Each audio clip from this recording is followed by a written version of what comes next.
চোখে মুখে শোকের ছায়া, যেন স্তব্ধ হয়ে আছেন বিএনপির ভারপ্রাপ্ত চেয়ারম্যান তারেক রহমান।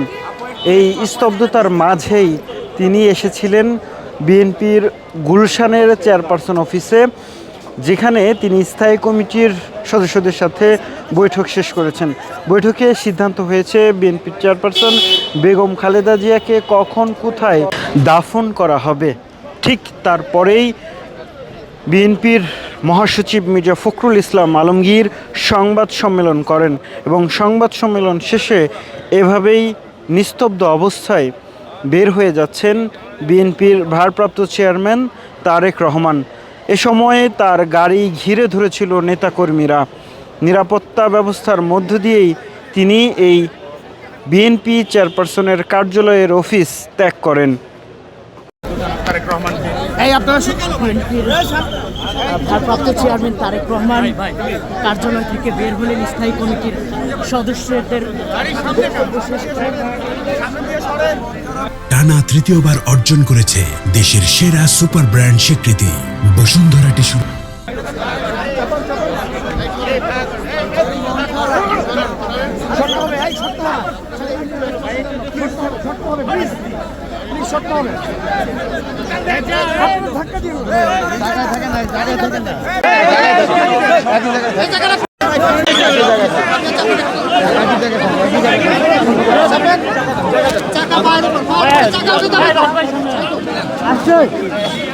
সামনে ঢালা দিন না।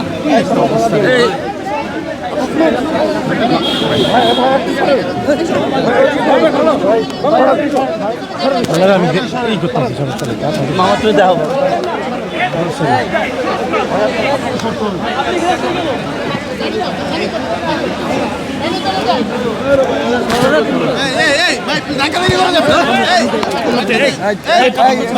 প্লিজ আপনি আড়াইশো না প্লিজ হেল্প করে প্লিজ প্লিজ।